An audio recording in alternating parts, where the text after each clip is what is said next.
The BS Report is presented by Subway. Football season is over. Foot-long season is just beginning. For a limited time, get any piled high regular footlong for just $5. Any footlong, just $5. Hurry in, Subway. Eat fresh. Eat fresh.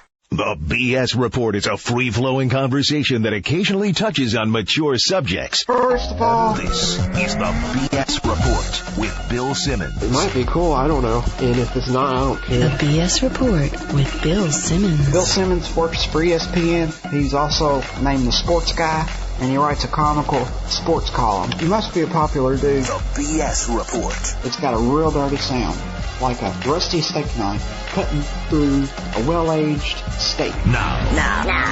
Here's Bill Simmons. All right, spring training's starting to heat up. We talked about the Yankees and their depth chart with my buddy JackO last week, and I promised him that he'd be able to come on the podcast this week, and we'd be returning the favor for him. He'd get to go through the Red Sox depth chart and make his little comments and take the same pot shots that I took last week. I did want to mention, if you go to Amazon.com right now, the third edition of my Red Sox book is available, and I think it's getting released at the end of March. It's a limited edition. We didn't print that many copies. I just really wanted to update the book because the last one came out in 2005. I think over the last 4 years, so much has happened with the Red Sox as a franchise and as a national story and the way the franchise had changed perception-wise. And I just thought, why not keep adding to the book? I didn't sign a contract to release a third edition or anything. It's something that just I wanted to do. So I picked 9 or 10 columns that I had written over the last 3 years. I kind of honed them down and made them as readable as I possibly could. And I wrote footnotes for them. Probably took about a week. Something that I just, personally just wanted to do. It doesn't really gain me anything. I don't expect you to buy it. You don't have to.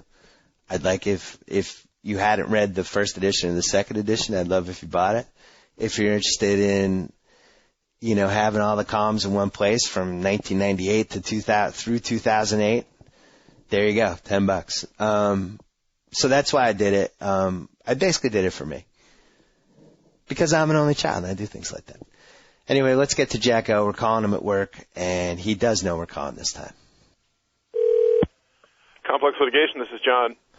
Oh, Johnny! What's up, Willie? How are you, buddy? Who's playing third base for you? That would be the immortal Cooperstown-bound Cody Ransom. Oh, beautiful. We got a lot of hope for Cody. Beautiful. You always want to go with the guy who's making 50 times less than the guy you're paying to play third base. I think he actually makes about 1 million times less. What do you think he makes? I'm guessing he probably makes the major league minimum. What's that? Do we know? It used to be $200,000, but I think it's higher now. It might be like... Oh, yeah, it's probably like 4, I think. All right, so if he's... All right, let's say 330. All right.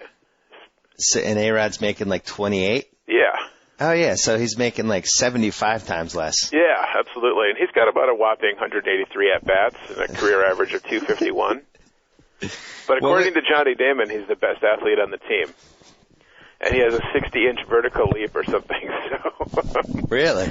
Yeah, he's supposedly an amazing athlete. There's a guy at work was telling me that he saw something on YouTube or someplace of like this stack of like gym mats and Cody Ransom like taking one step and leaping up on them, and they were like really high off the ground. So it's like the famous Penny Hardaway workout we always joked about where he was making half-court shots with his penis? Exactly right. Exactly. Yeah.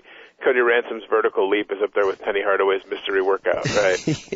The workout it's never been solved. What happened there? It's kind of like one of those things too, like at the NFL Combine when they make these guys do like these reps with bench presses, and they're like, "Oh, he did 50 reps at 340 pounds or whatever." Like, unfortunately, that's not how games are decided in the NFL. Yeah. Unfortunately, the vertical leap won't really be a huge factor in baseball. Won't help him hit, sadly. So. The quarterback ran a 4.640. Unfortunately, he's still going to get chased down by any good defensive player. Exactly. So I would have factored that one in. Right. So exactly. What was the reaction like? I noticed our friend Mike Vaccaro. Mike Vaccaro? Yeah, Vaccaro, I think. Yeah, it's Vaccaro. Whatever's in relation to actress Brenda Vaccaro.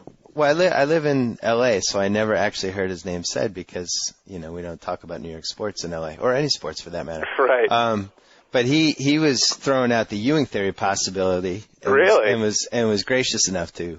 He credited you? Yeah, to credit me and say some nice things. I appreciated it. Oh, It's that's nice. good. I didn't read that column of Mike's, but that's good. I'm glad. You know, it's like a big quagmire out there where people just take stuff from other people. But in this case, he was generous enough to mention where the theory came from and Good work say by some Mike. nice words. Good job by him.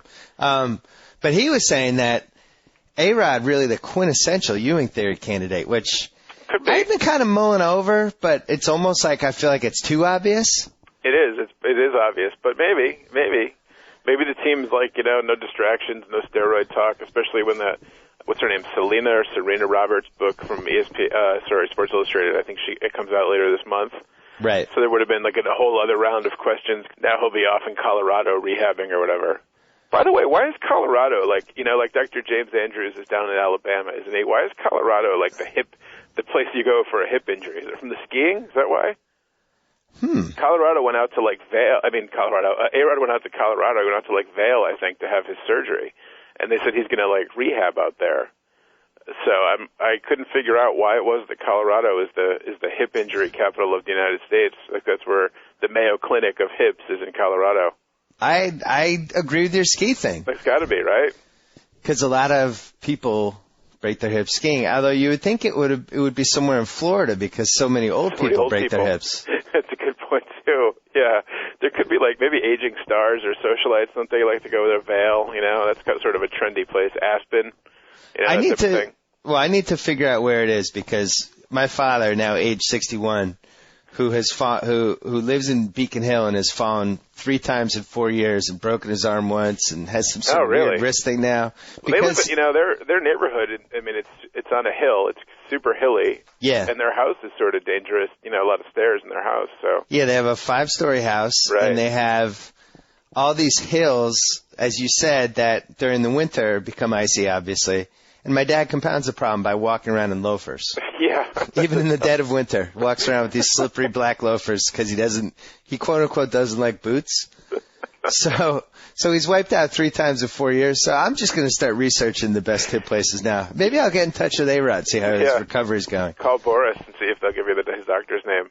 All right. Well, here's the Ewing theory, which Yeah. you can find on page 2. It's in my subject archive on the Sports Guys World page. It was written in 2001. It's a theory that was given to me by a reader named Dave Cirilli nearly 10 years ago. We've been tinkering with it ever since. Here are the 2 crucial elements. And this is back in 2001. A star athlete receives an inordinate amount of media attention and fan interest, and yet his teams never win anything substantial with him other than maybe some playoff series. Well, A-Rod fits that one. Check one, yep. That same athlete leaves his team either by injury, trade, graduation, free agency, or retirement, and both the media and fans immediately write off that team for the following season. That's where you run into some trouble because I don't think people are writing off the Yankees. One, because he's only supposed to be out until May at this point. Right. And 2, even if he was to come back May or June or whatever, people don't think that they think the Yankees are good enough to withstand his loss. I think. I don't know. I mean, maybe there's been some people leaping off the bandwagon, but I think the consensus is that they will still be a good team and still be competitive and can, muddle through without him for a little while. So you don't think the Yankee fans are like, we're screwed, we don't have A-Rod? I don't think so, no. I was a little concerned when he was out for 4, if the initial reports were that it was nothing, and then, there was conflicting reports, and eventually there was some reports that he could have been out for as much as 4 months. If he's out for 4 months, they got some problems because, as we talked about last week, their lineup is not the greatest without him in it. Well, there is a precedent with A-Rod. What do you mean? Well, in 2001, after A-Rod, Ken Griffey, and Randy Johnson all left Seattle over the course of 3 years, the Seattle Mariners won 116 games that season. Did not win the title, but still. That's true. That's right. And they lost to the Yankees in the ALCS, I think, or the ALDS. Yeah, something like that. Yeah, that was exciting. That's when the Yankee fans were chanting sayonara to Ichiro. I will say that one of the main things of the Ewing theory is that if the team starts doing well, everybody, the shadow of the guy, it kind of works as a reverse shadow. And there'll be all these hidden quotes. People will be saying, this clubhouse has never been tighter, or it hasn't really been a circus this year, like stuff like that, and it's these little veiled darts. Yeah, well, that's a distinct possibility. I mean, all the distractions of the steroids and everything else that goes with A-Rod and, Joe Torre's book and the A-Fraud and everything else. So I'm sure the Yankees exhaled, a big sigh of relief that they don't have to deal with those questions for a little while he's gone, That's certainly helpful. Well, and then, let's say they get off to an early good start. Mm-hmm. All right, so they got 3 at Baltimore, 3 at KC, 3 at Tampa to start the season. It's good. Yeah, Baltimore stinks. I actually You're like frisky KC. on Kansas City. Yeah, I'm a little frisky on KC. Tampa, I see being the year after team this year. Oh, God, yeah, I agree. Too many people on the bandwagon, too high expectations. That it's always a recipe for disaster. Of course, repeat listeners of the podcast will know that all last year you and I were writing them off from April through late September, I believe, waiting for their collapse. So, take that with a grain of salt, people. But take it with a salt shaker. Yeah. Then you got 4 at Cleveland, 3 at Oakland. People like Cleveland this year, don't they? Yeah, I don't. I personally do not. 3 home for Oakland. Then 3 at Boston, 3 at Detroit. 3 home with Oakland. That'll be the Jason Giambi emotional homecoming to the Yankee Stadium. Oh, yeah, that'll be good. That'll be good. He'll get a standing ovation. Then you got the 6 game at the end of April, 3 at Boston, 3 at Detroit. It's a lot of road games to start the season. 1, 2, 3, 6, 9. It's 15 road games and 7 home games in April. Of course, because Major League Baseball and it's completely owned by the Red Sox, so that they conspire against the Yankees to have them take a big role early on. Well, then you have a nice May. Do the Red Sox play any road games this year at all, and not just in April or? Listen, it's not my fault your team gets penalized because you cheat. Right, exactly. Right. We were the only ones that used steroids in the last 10 years, according to the Mitchell Report. I forgot. We start off with 3 at home against Tampa. Then we immediately go to the West Coast for 6 against the Angels in Oakland. Then back home, Baltimore, 2 against Minnesota, 3 against the Yanks. And then we have a 9-game trip, Cleveland, Tampa, and the Yanks. 8-game trip. So that's all right. I take back my earlier comments. That's fair. Well, let's keep our eye on this Ewing theory thing. And as you follow your beloved Yanks. Yes. Make sure you pull out any veiled darts at A-Rod for us. I certainly will. I'll keep the quotes. Yeah, I'm sure you will. I'm sure you'll bury all of them. Yeah, no veiled darts. Haven't heard one. Everybody's missing them. Right. Okay, let's go. Last week we did the Yanks on the podcast, the depth chart. This week we're going to do the Red Sox. I'm excited. And it's equal time rules, like with politics. Very good. It's not fair that I should be able to rag on the Yanks without you getting an equal time opportunity to rag on the Red Sox. I appreciate it. Thanks, buddy. Jason Varitek, catcher.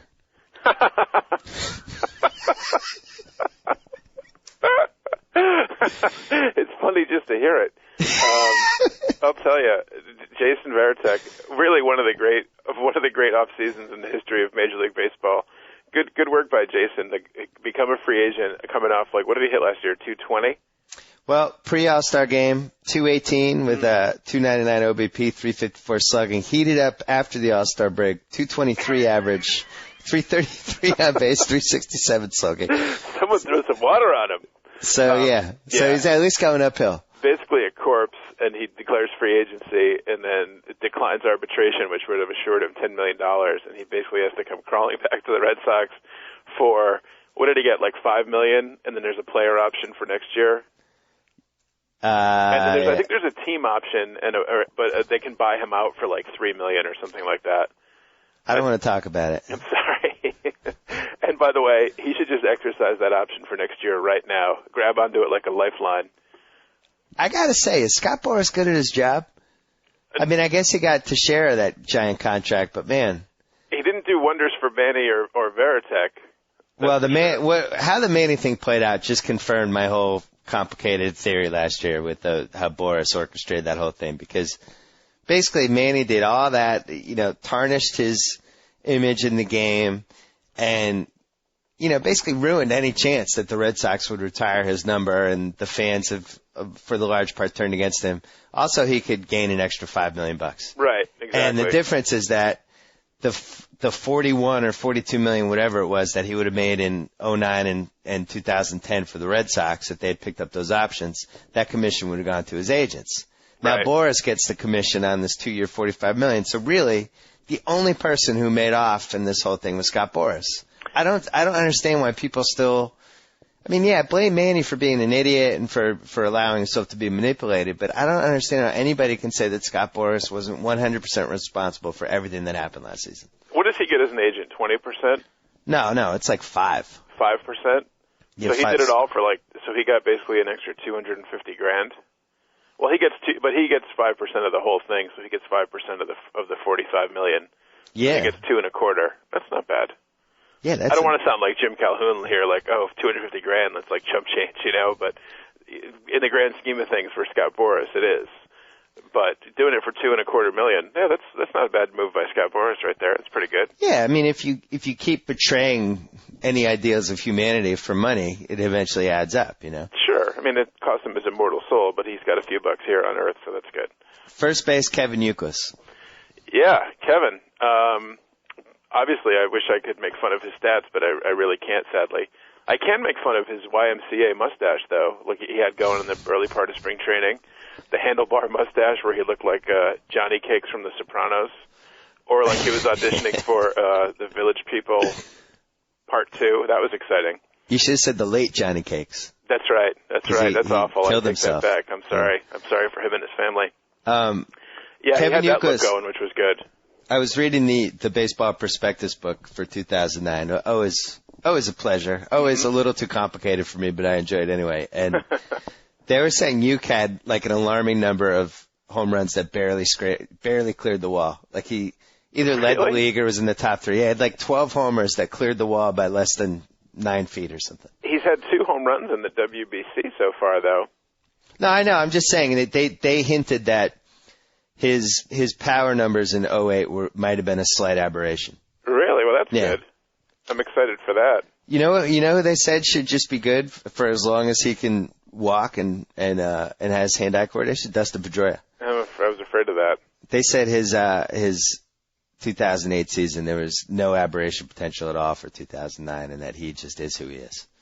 Oh, that's sad. I was hoping for a come-down year after last year. Johnny, he's one of the only people that ever won a Rookie of the Year first season, MVP second season. I'm familiar with that.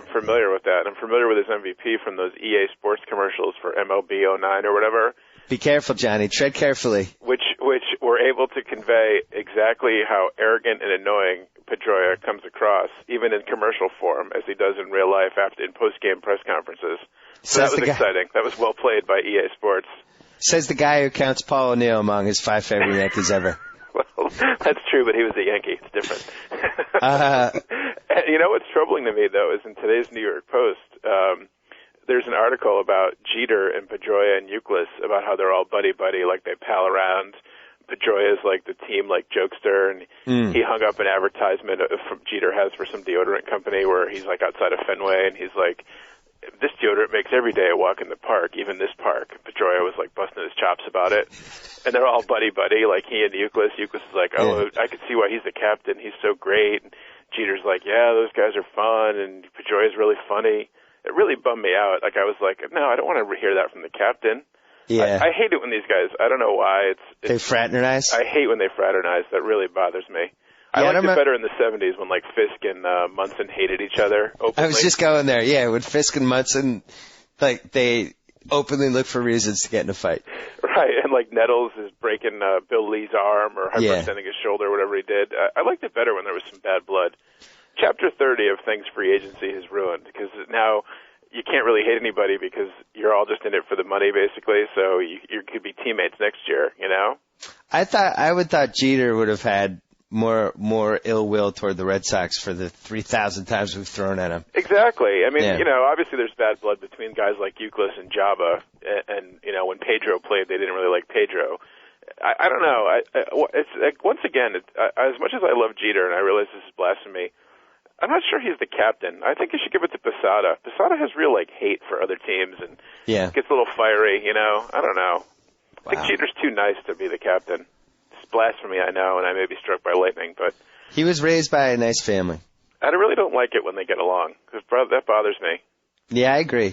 We see it in basketball all the time. These guys basically make out with each other after the games. Kobe and LeBron, I think, French kissed after their last game. I mean, even in football, which is an inherently violent game, like now you see these guys when they have like the post-game prayer afterwards, like at midfield. Yeah. They're on opposing teams. I mean, Vince Lombardi wouldn't have been any part of that, you know? Mike Lowe at third base. Speaking of bad hips. Yeah.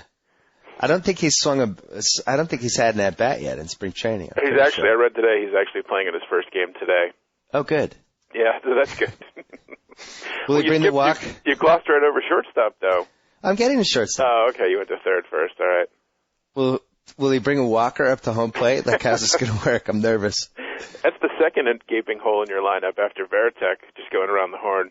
I don't like hip injuries. I mean, you know, if I could trade off the Mike Lowe hip injury for the A-Rod hip injury, obviously I'm going to do it because he's more valuable to the Yankees. But at the same time, it's just you don't see a lot of guys coming back from hip injuries. Plus, it's not a great track record. Mike Lowe just looks old. You know, when he's head off, he's got all this gray hair, and he just looks kind of haggard. I mean, he's not that much older than A-Rod, but you just get the sense A-Rod's going to bounce back a little better than aging Mike Lowe is, you know?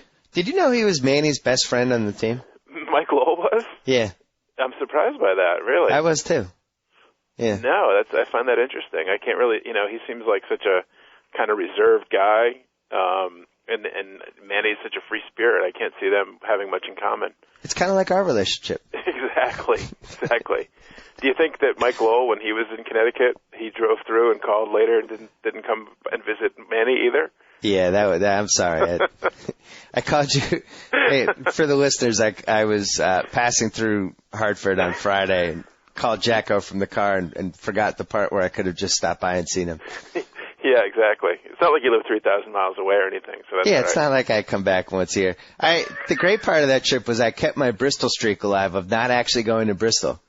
I had one meeting got canceled, and then the other one I was able to convince my editor Rob King to go to lunch instead of meeting on the Bristol campus. Well, it's one of those things. Now it's been 4 years. Now I want to see how long I can keep it going. We had somebody's assistant, when it looked like I was going to go on the Bristol campus, called it a historic appearance. Really? Yeah, that's how infamous I am for not going to Bristol. See, if you were in Bristol, they could have just sat you down and put you on 1st and 10 with Skip Bayless.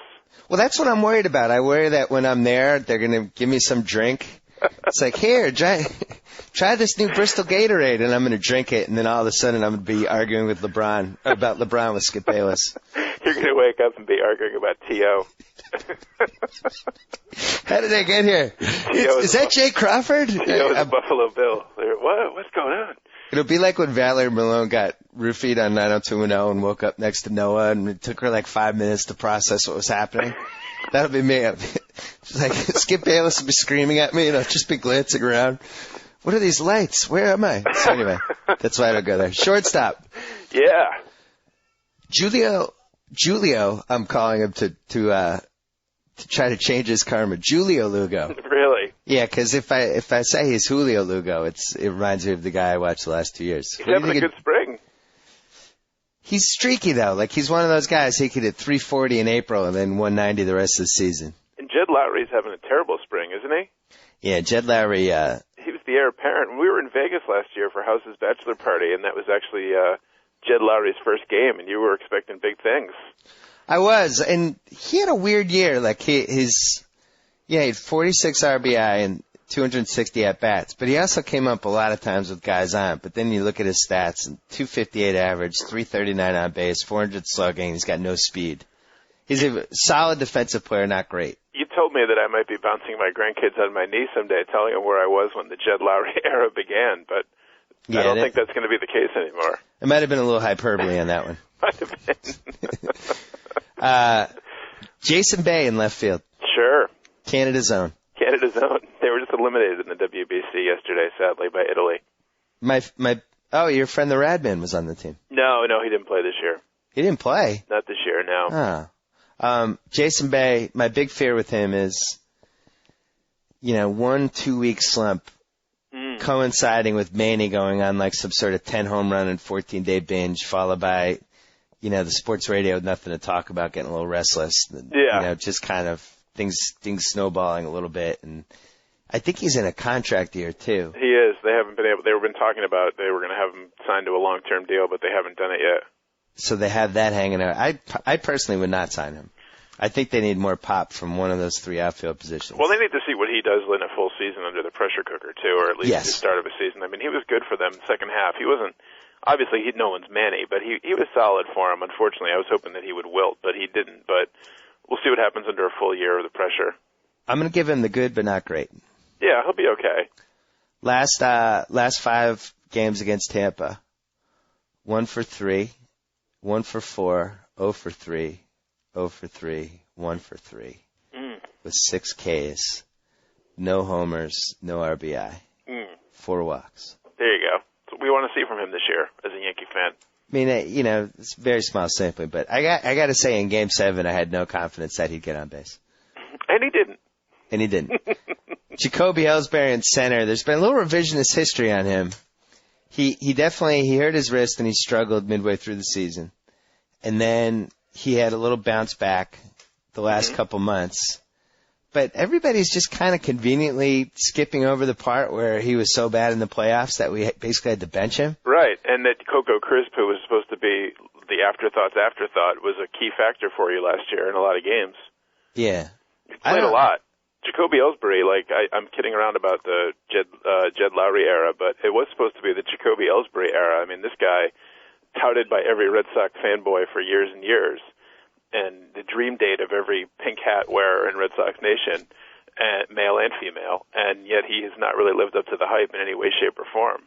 32 playoff at-bats, 6 hits, 3 walks, 531 OPS, scored 2 runs, 7 RBI. Last 4 games. And that's cute because didn't he have like a huge 07 postseason? Well, no, I'm saying this was just 2008. Oh, okay. Well, he went 3 for 5 in Game 1 of the Angels series, and then after that he had 3 hits in 27 at-bats and got a DMP for the last 4 Tampa games. Yeah. That's not good. No, and he was, after his first taste of the majors in 07, he was charging I saw something in the Boston Globe that he was charging $125 for an autograph session. Yeah. And you could take a picture of him, but you couldn't look at him or something. Yeah, he needs to settle down. A little heavy on Jacoby. Take it easy, Jacoby. You know what else I don't like? His 336 OBP last season. Yeah, that's not helping anybody. And he's the guy now. 394 slugging. Yeah, I mean, Coco Crisp, so he's the man. That's why I like Baldelli as a fantasy sleeper, because I watched Ellsbury all year last year, and I know he's got amazing speed, and there was a stretch in April and May where it really seemed like this guy was headed to become the greatest center fielder in Red Sox history. But from what we saw the last 4 months in the playoffs, I'm not even sure he's an everyday player yet. He might be 2 years from now, but he's not a sure thing. So I kind of feel like Baldelli potentially could steal some at-bats from him. You're going to get the J.D. Drew injury. You might see Rocco get 400 at-bats. And if it happens, it'll be the greatest mitochondria comeback story ever. I was just going to say, anytime you have a guy that's coming off some kind of a strange disease that, people couldn't figure out what was wrong with him for years, it's a good position to be in. Yes. You're counting on him. But he is local favorite, Rocco Baldelli from Providence or Rhode Island or whatever. So I keep telling people I just have a good feeling about this one. I really do. I feel like this just works out. J.D. Drew, right field. He's in mid-season form already. He had to fly back in a blizzard to get a shot in his back. It's exactly what you want from your corner outfielder that makes $14 million a year. What's the over-under on games for him? 90? Are you happy with 90 games out of him this year? Are you asking me would I take 90 games? Yes, exactly. You said I'm would guaranteed. You sign for that right now? Where would the 90 games take place? Beginning of the season or end of the season? You get the call. Just 90 games. If you promise me 25 pre-All-Star break and then 65 post-All-Star break, I take it. Fantastic. $70 million contract where you were bidding against yourself for Nancy. That's fantastic. I can't even come up with a comeback. Tweak the old back. Ouch. He helped us win the 2007 World Series. You did. He had the big Grand Slam, the $70 million Grand Slam. I find this amazing, and technically it's true, although you could argue that they're paying more for dice when you throw in the giant signing bonus, where also, speaking of bidding against themselves, where they bid like $12 million more than anybody else. J.D. Drew is the highest paid 2009 Red Sox player. Unbelievable. Yeah. Unbelievable. Well, I think the Red Sox are going into a mode here where I don't know that they're going to go out and get big free agents. You can see some signs. I mean, they signed all these guys to low ball contracts. I don't mean the long-term contracts, but I mean like they went out and got Brad Penny and Smoltz and all these like roll of the dice guys. Well, no, they always do that. The thing that's different is that they've signed some of these young guys who were pre-arb eligible to long-term contracts to lock them down, like they did Lester, Youkilis, and Pedroia. And I mean, I can't believe that these guys agreed to those contracts. Like Lester signed the 6-year, $30 million contract. I mean, I understand he's not arbitration eligible and he's nowhere close to being a free agent, but he could have waited and gotten 3 times that money. No, but I mean, he's had one really good season. He battled back from cancer. Red Sox stuck with him. Like I think he just wanted to be there and didn't want to think about it. All these guys, Lester, Youkilis, they all signed for low ball contracts. Something shady's going on. I think it's like an NCAA thing where they pay them somehow, or there's pictures or detectives. I guarantee there's something nefarious going on. These guys signed for like the lowest possible offer. It's outrageous. You know, the funny thing is, even though I'm laughing, I totally picture Lucchino like some manila envelope. Hey, Dustin, you're going to sign this contract. You're going to sign this contract right now, and this goes right to the inside track. That's exactly right. I mean, I just sense that it's just shady. These guys, I mean, I can't believe their agents agree to it. Forget the guys. I can't believe there's not an agent saying, well, why don't you just wait a couple of years and you'll make $100 million, you know? Yeah, but then you had their business manager saying, we can invest the money. It'll actually work out better long term and all that stuff. Right, because it's so good to invest in given the way the economy It's a good market. Yeah. Real estate's going up. Yeah, you can get in. Some bargains. You can get in cheap, that's for sure. And you have, so couple that with the fact that, what's his name, John Henry comes out and says, oh, we need to have a salary cap. Because offering to share $170 million, that was fine, but going to $180 million was outrageous and excessive and shows the need for a salary cap. Give me a freaking break. He needs to stop talking. He really does. He needs to stop talking and just be the guy who has all the money. Right. We have Lucchino who's more than capable of talking, and we have Tom Werner, who's a great guy and who should always be the guy who talks. Yeah, he's the only one who seems halfway likable. Yeah, he should be the one. He doesn't come out that much. He should be the one that always talks. And John Henry also needs to stop answering emails. Just because somebody from the media emailed you doesn't mean you have to respond to them. Exactly. David Ortiz at DH. Yeah, it'll be interesting. He's the key to the whole season. I guess his wrist is the key to the whole season. Yeah, you look at his stats and really you could make a really good argument that the wrist was single-handedly responsible for his subpar season. Or he's just getting older and he's, not in the best of shape and he's in decline. That's my dad's. Yeah, my dad keeps bringing up Mo Vaughn. Finally, I had to just punch him in the face, tell him to stop. But that's what really caused his broken wrist. It wasn't the snowy ice. It was. It's a combination. Right. I don't know what to. There's nothing to talk about. Either he's getting old, or that might have been an aberration. We don't know. If you're a Red Sox fanboy, you're like, oh, it was just an aberration, and he's great, and he's going to hit 45 home runs this year. And if you're not, and you don't know, you're like, well, he could be on the downside here. I don't know. I haven't watched a spring training game yet because of the new rule I made 2 years ago where I refuse to watch preseason games in any sport because every year I end up seeing somebody. I call it the Gerald Green corollary. I watched some exhibition game with Gerald Green like 3 years ago. I was like, this guy's the next Michael Jordan.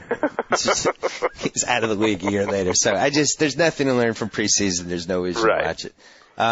Starting staff. Yeah. Josh Beckett. Yeah, it's a roller coaster with him, right? I mean, 1 year he's good, and 1 year he's not so good.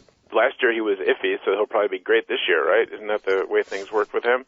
Had a little arm trouble, shoulder velocity down. I mean, velocity in his fastball down, and we'll see. I I've been intentionally avoiding basically all the articles in the newspaper every day, as well as all the games. I just don't want to know. I want to be all blindsided at once. If Ortiz's wrist looked terrible, if Lowell has a bad hip, if Beckett's fastball is like topping at 89. The thing is, the Red Sox and the Yankees are both so overcovered and overreported. Yeah, I can't handle it. Hype. I mean, and basically there's nothing to write about for the next month, but you have all these reporters of newspapers that still exist down at spring training, and they have to write about something. So it's pointless to read these articles because it's all rampant speculation. Nobody knows. Pointless. I was at my dad's house on Sunday morning reading the Boston Globe, which I try not to read, and the front page was like subserted. Ellsbury, the year of Ellsbury, like one of those kind of headlines. So I was like, all right, I'll read this. And it was just this long piece, like a pseudo feature about this could be the year. He's doing great. Blah, blah, blah.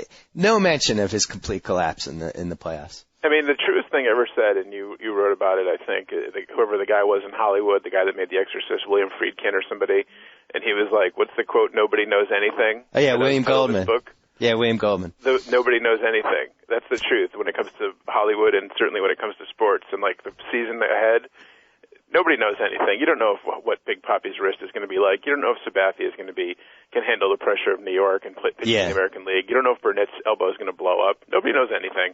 It's fun to talk about, but to treat it as gospel is ridiculous. The only thing you can tell is if a pitcher just looks like he's put it together. Like if you have some guy in his like early 20s or mid 20s who could never totally locate his fastball or whatever, or only had 2 pitches and he needed 3, but then they'll have the spring training and the guy's like, oh yeah, he has a split finger now. Right. Or, oh yeah, he suddenly has control. Or, oh, he's thrown 98 not 95 this year, which, steroids obviously. But, right. I think that's the one thing you can learn. Other than that, I don't think it really matters if you hit the hell out of the ball in spring training. No. Or anything. Because the numbers are, the guy, you're playing against guys that aren't even going to make the other team, and, you don't know anything. Dice K? He's an enigma, an anomaly. Who knows? He always ends up with good numbers. He's the best 5-inning pitcher in baseball, I guess. Throws 120 pitches in 5 innings because he either has no control. I guess he doesn't. He can't. It's not that he doesn't have any control. I guess he just pitches carefully. Yeah. But I wish I could mock him, but I really can't. What did he win last year? He won 20 games, right? Or knocking on the door? I'm not going to defend Dice K. No. I'm not. He's not worth the money they paid and the posting fee and everything, but he's solid. I'd be happy if he was a Yankee. I wish I could kill him, but I can't.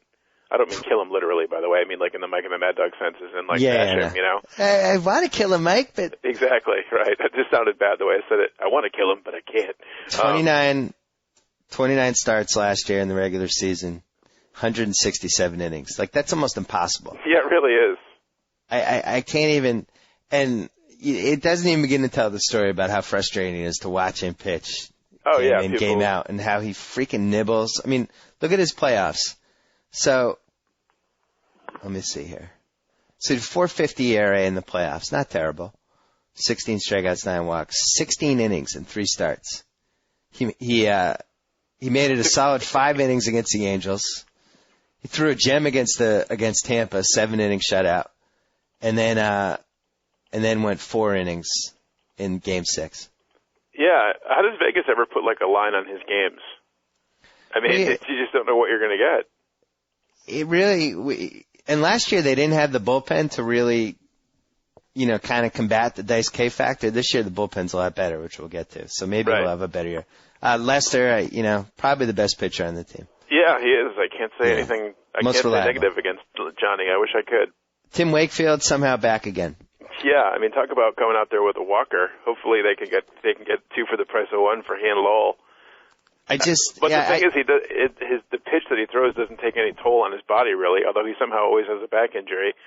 With that little league delivery, and it's like, Phil Niekro pitched till he was 60, right? Almost, and well to his 50s. It's one of those things that he's streaky. He'll have good 6 weeks, bad 6 weeks, and somehow the good 6 weeks never coincide with mid-September through October. Yeah, what's he, 42, 43?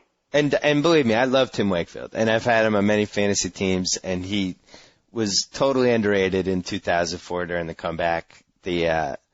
coming in, throwing the knuckleball to Veritek, somehow keeping the Yankees at bay. To me, he's unassailable. But at the same time, if he's your fourth starter, I'm not sure where that's going to take you.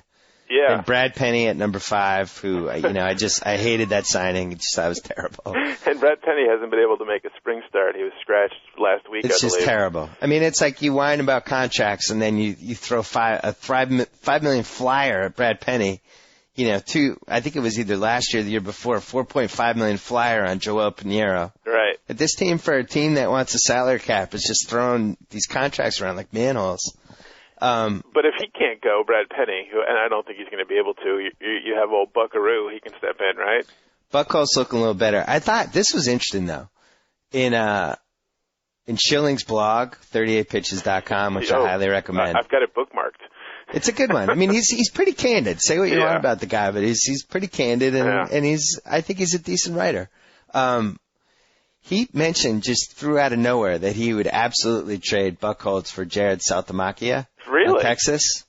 It was just weird because he played with Buchholz, and usually Schilling's one of those guys who defends anyone he played with. But in this case, the implication to me was that, I don't know if Buchholz makes it. I'd rather take a chance on the catcher. That's what I took from him. Maybe I'm reading too much. I hope that Buchholz didn't read that blog on a computer that he stole, because that would really be upsetting for him. Come on, Johnny. Come on. That worried me a little bit.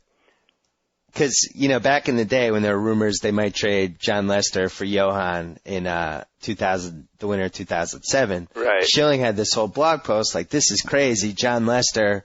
He realized he came through in Game 4 of the World Series, and this guy's a competitor, and there's no way we should give this guy up. And then a year later, just casually says, we should trade Buchholz for Saltalamacchia. Pushing Buchholz under the bus for Saltalamacchia, who's not even that good. A little weird. Very odd. And you got John Smoltz as a possibility, too. You got an embarrassment of riches in starting pitching. I think they signed John Smoltz, though, just to have a good guy in the clubhouse. Really? I think anything You're not hoping he does, for anything out of Johnny? I'd see him ending up in the bullpen as like a 6th, 7th inning guy and just a good chemistry guy. All right. You don't think he's going to step into the 5th starter role at some point?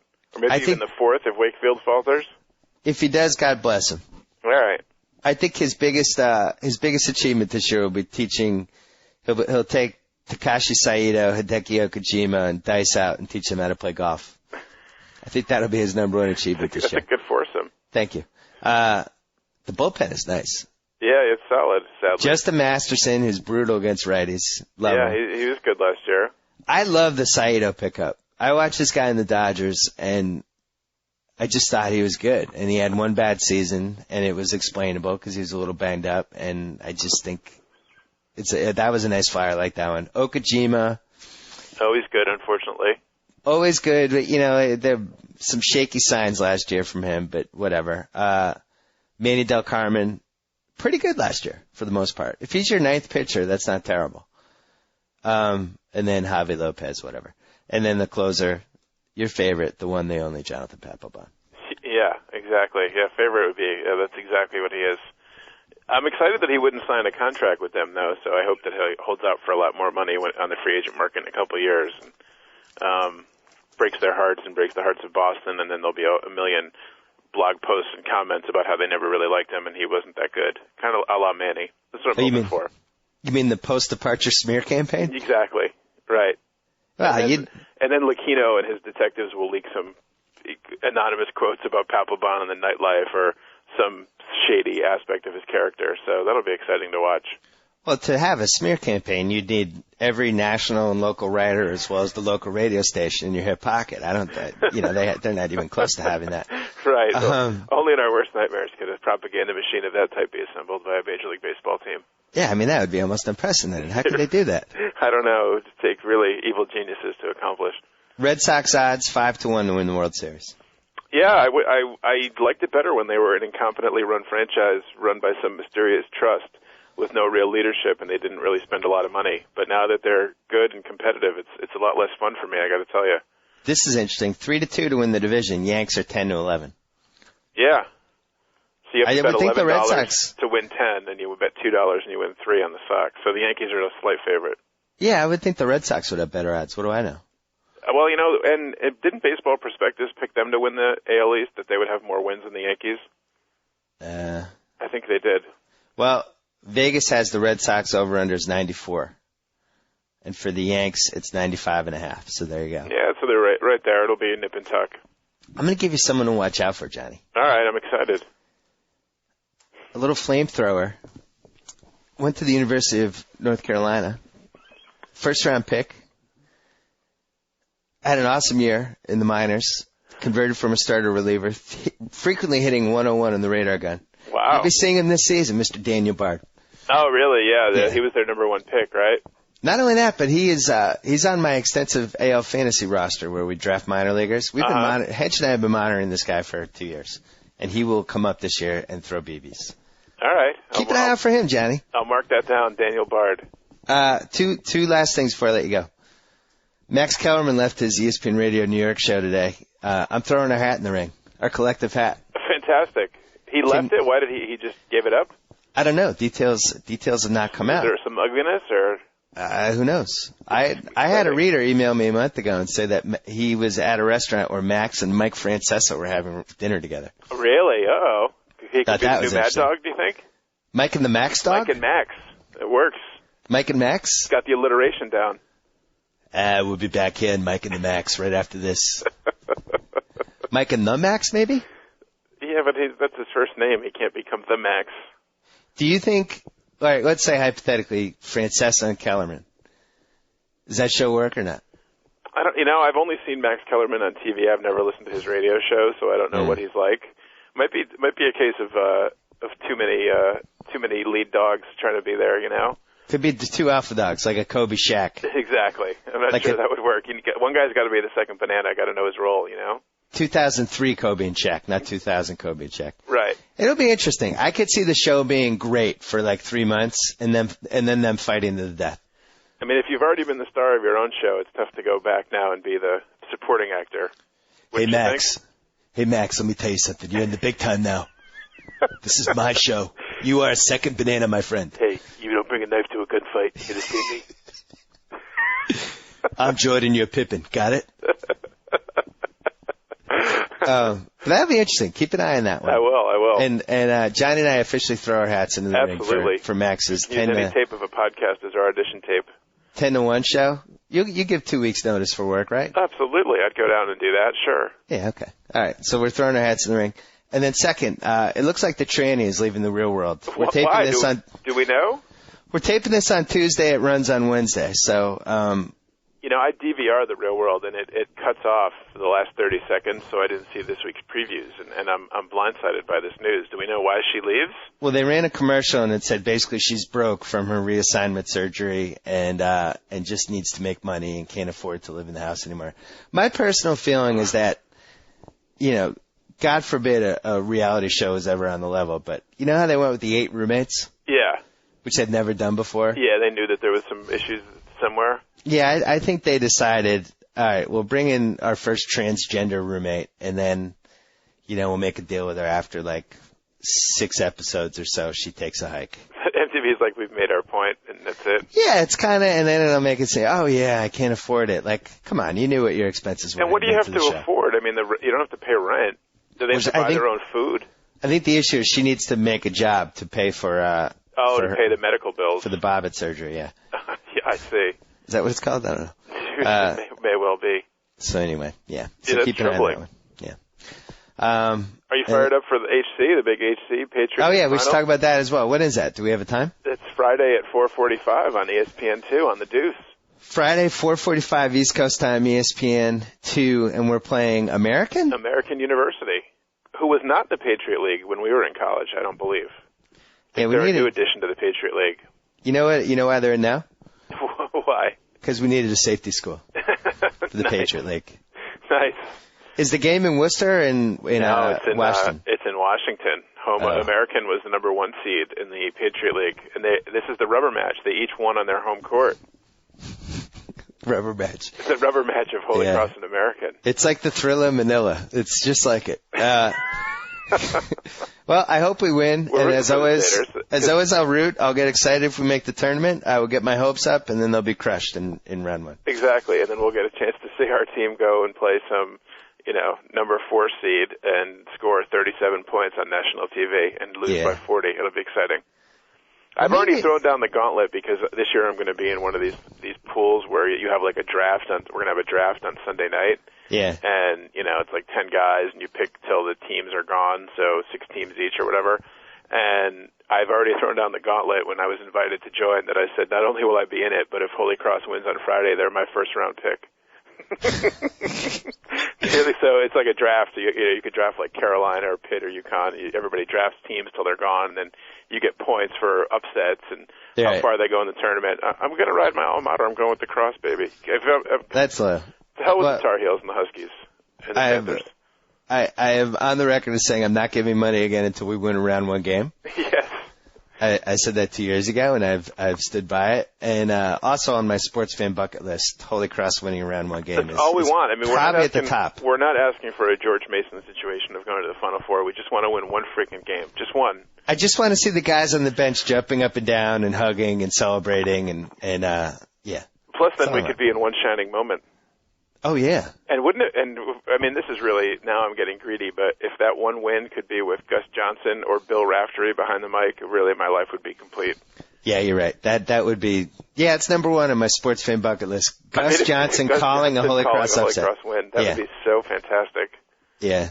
Oh, Seder time! Exactly. Well, exactly. That would be so good. We really got our hopes up 2 years ago, me, you, and House, when they played Southern Illinois, the Salukis, because it wasn't like they were playing like Kansas or Kentucky or Carolina or Duke or somebody. Yeah. And then it was just, I mean, the game was over at halftime. It was just awful, awful showing. There hasn't been 3 guys that bummed out since Ed Norton and his 2 friends at the end of 25th hour when he was telling Barry Pepper to just punch him in the face over and over again. That was the last time we've seen emotion dip to that level, I think. Because we spent an entire day, 1, drinking, and 2, talking ourselves into the upset of Southern Illinois. Yeah. It's just sad ending. Well, good luck to our friends at Lacrosse. Thank you, Johnny. A pleasure as always. We'll talk to you soon. Good time. Talk to you. Bye-bye. So I get to sign off. Whoa. Thank you for downloading the B.S. Report with Bill Simmons. Too much fun. Check out more podcasts at the iTunes Music Store or at Podcenter at ESPNradio.com. Peace out. And that concludes another episode of the B.S. Report. And here's 55 more words that Bill Simmons intended to mention, but unfortunately ran out of time. Now you can get any regular piled high Subway footlong for just $5. The keyword is any. The sweet onion chicken teriyaki, savory chicken and bacon ranch, the meaty taste bud pleasing Italian BMT. All the regular famous Subway footlongs, just $5. Subway, eat fresh. See store for details.